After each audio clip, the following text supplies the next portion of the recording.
विजय चौधरी जी इस वक्त हमारे साथ हैं। जेडीयू के बड़े नेता हैं, नीतीश कुमार के करीबी हैं और पार्टी के रणनीतिकारों में से एक हैं।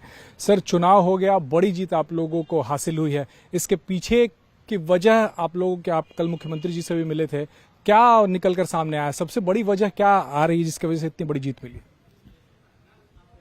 सबसे पहले तो आप कहे जो कल आप मुख्यमंत्री जी से भी मिले थे।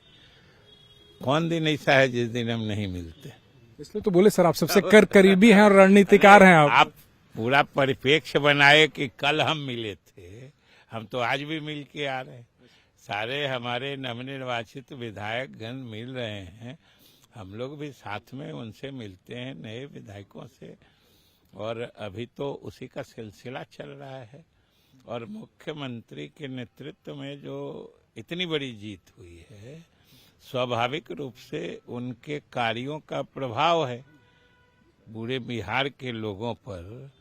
सभी वर्ग के लोगों का झुकाव पार्टी के एनडीए की तरफ था।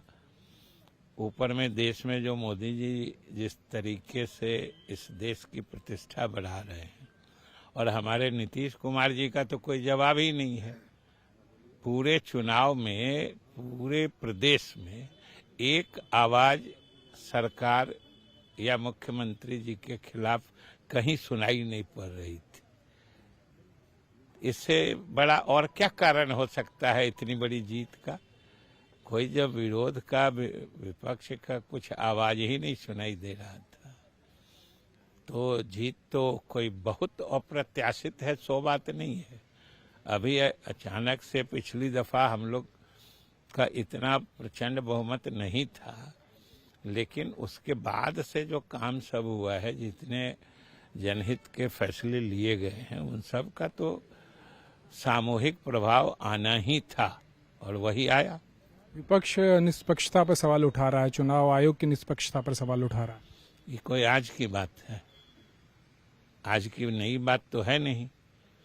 वो तो वोट चोरी, एसआईआर क्या क्या कह रहे थे, और जब वोट चोरी और एसआईआर के मुद्दे उनके जनता ने खारिज कर दिए, तब फिर उसी एसआईआर पर जो नया वोटर लिस्ट बना, उसी पर चुनाव भी लड़े, खूब दमखम से चुनाव लड़े।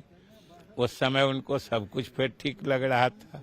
अब नतीजे उनके मन के लायक नहीं आए हैं, तो कुछ तो कहेंगे। ये कैसे कहेंगे जब हम किसी लायक नहीं है, जनता ने उसमें भरोसा नहीं किया? ये कैसे कर सकते हैं? ये सब स्वाभाविक प्रतिक्रिया। विपक्ष के नेता हैं लालू जी, तेजस्वी जी, उनके पार्टी में, उनके परिवार में हम देख रहे हैं कि बड़ा रस्साकसी चल रहा है। कल एक बेटी जो है वो घर छोड़ के चली गई, और तेजस्वी के करीबियों पर आरोप लगा रही हैं कि चप्पल उठा के मारने की कोशिश हुई उनको। नहीं, पारिवारिक बातों पर हम लोग कोई टिप्पणी नहीं करते। इस तरीके से अगर विपक्ष में किसी तरीके से, अब उनकी पारिवारिक बात है, हम कोई उनके परिवार के हालात जानते नहीं हैं, न पहले के हालात जानते थे, न आज के हालात जानते हैं। और राजनीतिक बात, पारिवारिक बात अलग होती है। आखिरी सवाल ये है सर कि सीटें पिछली बार भी बीजेपी की ज्यादा आई थी, इस बार भी बीजेपी की ज्यादा आई थी। बीजेपी ने पिछली बार नीतीश जी को मुख्यमंत्री बनाया था, तो इस बार क्या कुछ मंथन है आप लोगों में कि बीजेपी को मौका दिया जाए, या फिर नीतीश जी ही मुख्यमंत्री रहेंगे फिर से? नहीं, जब बीजेपी के बड़े से बड़े नेता, यानी प्रधानमंत्री से लेके गृह मंत्री से लेके बिहार के तमाम नेताओं ने ये कहा है कि नीतीश कुमार के नेतृत्व में ही बिहार का चुनाव हो रहा है और यही अगले मुख्यमंत्री बनेंगे, तब आप लोग, मीडिया के लोग, अनावश्यक क्यों इस बात को विवादित बनाना चाहते हैं? समझने की बात तो ये है कि राजनीतिक हलके में किसी को कोई दुविधा नहीं है, सिर्फ मीडिया को दुविधा है। आप अपनी दुविधा दूर कर लीजिए, आपको कहीं संकट नजर नहीं है। नीतीश जी हैं मुख्यमंत्री अगले? वो तो कहे ना, सब लोग कह रहे हैं, बोल रहे हैं, जान रहे हैं, आपको भी समझ में आ रहा होगा। आप लोग केवल मुद्दा का मुद्दा क्यों बना रहे हैं? शपथ ग्रहण कब है सर? ये तो तय होगा बाद। तो शपथ ग्रहण तय होगा अभी, लेकिन नीतीश कुमार ही होंगे मुख्यमंत्री, क्योंकि भारतीय जनता पार्टी के बड़े नेताओं ने भी इसके पहले कहा है कि नीतीश जी के नेतृत्व में ही चुनाव लड़ रहे हैं। तो स्वाभाविक है कि वही मुख्यमंत्री होंगे, ऐसा उनके पार्टी के नेताओं का मानना है। विजय कुमार चौधरी काफ़ी करीबी हैं, उनका भी यही मानना है। हालांकि जो लालू परिवार में इस वक्त चल रहा है उस पर बात करने से बच रहे हैं।